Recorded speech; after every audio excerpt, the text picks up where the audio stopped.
नमस्कार, safe India में आप लोगों का बहुत बहुत स्वागत है। देखिए, सीएसपी लेने से पहले बहुत लोग कंफ्यूज रहते हैं कि हमें सीएसपी लेना चाहिए या फिर एईपीएस आईडी, और इन दोनों में बहुत ही बड़ी अंतर है। ठीक है, इस बात को देखिएगा, इस मतलब वीडियो को पूरा समझिएगा, पूरा देखिएगा, इसलिए क्योंकि आपको मैं ऐसी बात बताने जा रहा हूं कि हो सकता है कि आपके मन की बात मैं बता दूं और आपका प्रॉब्लम सॉल्व हो जाए। इस वीडियो को प्लीज कंप्लीट देखिएगा। देखिए, सबसे पहली बात मैं आपको बता दूं कि एईपीएस आईडी जो होती है उसमें तरह तरह के सर्विसेज होते हैं।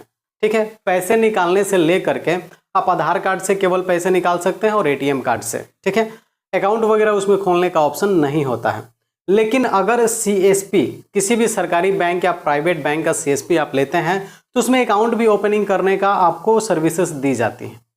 पेमेंट्स बैंक के अलावा इस सब को छोड़ दीजिए, पेमेंट्स बैंक को आप एईपीएस आईडी में ही ऐड करके लेके चलिए। इसलिए क्योंकि इन लोगों का अकाउंट ज़्यादा नहीं खुलता है, बड़े स्तर पे अकाउंट नहीं खुलता है। आपको फ़ायदा तब होगा जब आपके एरिया में उस बैंक का नाम होगा, चाहे आप जिस भी एरिया से बिलोंग करते हो, आपके एरिया, आपके गाँव कस्बे में इसका जिसका नाम होगा। जैसे एसबीआई है, इसके हर एक जगह पे कस्टमर हैं।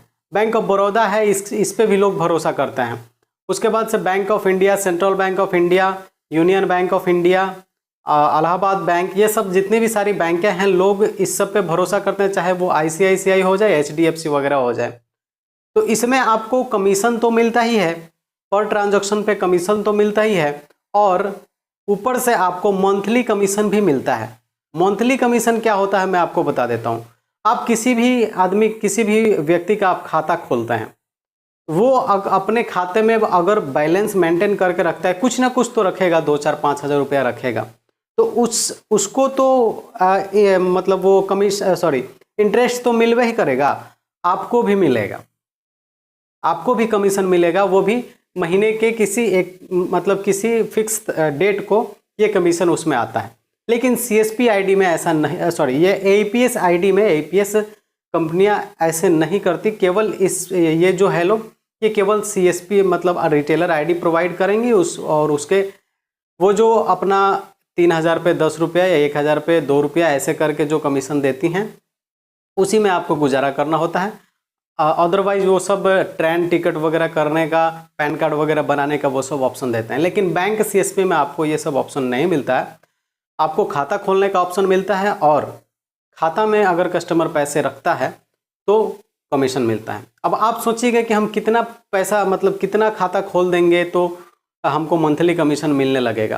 तो देखिए, सबसे पहली बात मैं आपको बता दूं कि कोई भी नामी कंपनी है, कोई भी नामी बैंक है, जैसे एसबीआई हो गया, बाकी जितने भी सारे बैंक हो गए जिनका नाम आप जानते हैं और लोग उस पर भरोसा करते हैं, उसका हर एक जगह पे ब्रांच है, मेन ब्रांच है, छोटा ब्रांच है, सीएसपी मतलब जो भी है जिसको आप जानते हैं, तो उसके बारे में आपको मैं बता दूं कि उसके खाते भी लोग बहुत ही चाव से खुलवाते हैं। इतना ही, चलो भाई कोई दिक्कत नहीं है, इसमें हम खाता खुलवा सकते हैं, और कुछ ज़्यादा पैसे भी नहीं लगते। एसबीआई जैसी बैंक जो है वो फ्री में खाता खोलती हैं। भले सीएसपी चलाने वाले 100-200 लेते हों, 200 रुपये ले करके 100 रुपये खाते में डाल दें तो वो अलग की बात है, और ऊपर से ये लोग कमीशन भी देते हैं।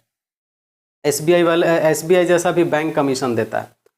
तो मैं आपको ये बोलूँगा कि एईपीएस कंपनी से अच्छा होगा कि आप कोई सरकारी या प्राइवेट बैंक का सीएसपी लेकर के चलाएं, क्योंकि इसमें आपको पर डे का कमीशन तो जो है ट्रांजैक्शन पे मिलेगा, कैश विड्रॉ, कैश डिपॉजिट पे, लेकिन आपको मंथली बेसिस पे भी एक कमीशन आपका धीरे धीरे बनता जाएगा। जैसे जैसे आप खाता खोलते जाएंगे वैसे वैसे आपका कमीशन बनते जाएगा, और वो महीने के किसी फिक्स डेट को आएगा, तो वो आपको कुछ बुझाएगा कि हाँ मेरे पास 5,000 आया, 10,000 आया, 20,000 आया। जैसे जैसे आप पुराने होते जाएंगे, जैसे जैसे आप लोगों को सर्विस देते जाएंगे, केवल बैंक का ही भरोसा नहीं होता है, सीएसपी चालक का भी भरोसा होता है। आपके एरिया में आप भरोसा बनाइएगा, आपका सीएसपी अच्छे से रन करेगा, आपको प्रॉफिट होना स्टार्ट हो जाएगा। और अगर यही बात मैं एईपीएस आईडी वालों को बोलूँ तो एईपीएस आईडी जो है जल्दी मिल तो जाता है। सीएसपी, किसी भी सरकारी प्राइवेट बैंक का सीएसपी लेने में आपको बहुत ज़्यादा खोजबीन मेहनत करना पड़ेगा, कुछ एक्स्ट्रा पैसे भी उसमें ज़्यादा लगाने पड़ जाएं, लेकिन एईपीएस आईडी तो फ्री में भी मिल जाता है। तो इस वजह से एईपीएस जो है आपको, आप तो समझिएगा कि जो जल्दी मिल जाता है उसमें ज़्यादा फायदा नहीं होगा या फिर ज़्यादा दिन तक टिकेगा नहीं, टिक भी गया तो ज़्यादा फायदा नहीं देने वाला है। तो APS ID से अच्छा रहेगा आप किसी सरकारी या प्राइवेट बैंक का आप CSP लेकर के चलाएं। उसमें आपको खाता खोलने पे भी कमीशन, उसके बाद से आपको मंथली एक कमीशन मिल जाता है, और दूसरा जो है आपका पर डे आप जो ट्रांजैक्शन कर रहे हो उस पर कमीशन मिल जाता है। तो यहाँ पे अगर APS और हाँ देखिए, एक और बात बता दूं कि इसको लेने के लिए जो सरकारी बैंक है, प्राइवेट बैंक है, इन लोगों का CSP लेने के लिए आपको थोड़ा सा मेहनत करना पड़ेगा। आप लोग हमसे बोलिएगा कमेंट में, कुछ लोग ऐसे भी होंगे बोलेंगे कि आप बोल तो दिए कि APS से अच्छा है किसी CSP कोई भी बैंक का आप ले लीजिए, लेकिन ये बैंक नहीं दे रहा, वो बैंक नहीं दे रहा। देखिए सारे बैंक देते हैं, सारे बैंक CSP प्रोवाइड करते हैं। हाँ, हो सकता है 2-4 महीनों के लिए कोई डिसअलाउ कर दे, अलाउ ना करे, CSP देना बंद कर दे, लेकिन सारे लोग अपना CSP आउटलेट खोलते हैं, इसलिए खोलते हैं क्योंकि उनके ब्रांच में ज़्यादा से ज़्यादा भीड़ ना हो, और CSP वाले के पास भी बैंक वाले काम भेजते हैं। और काम क्या होता है कि 20,000 या 10,000 से कम का निकासी करना है तो मेन ब्रांच वाले कस्टमर को CSP वालों के पास भेज देते हैं। तो इस तरीके से आपका आमदनी भी जो है बढ़ता जाता है। कोशिश कीजिए कि आप लोगों को जो है ये CSP ही मिल जाए और CSP ही आप ले लें, ताकि जो है आप अच्छे आमदनी कर पाएँ, क्योंकि APS कंपनी उतना ज़्यादा जो है कमीशन देती नहीं है। उम्मीद करता हूँ कि आप लोगों को ये जानकारी अच्छा लगा होगा तो एक लाइक अवश्य कीजिएगा। फिर मिलते हैं हम लोग अगले किसी नेक्स्ट टॉपिक पे, तब तक के लिए नमस्कार।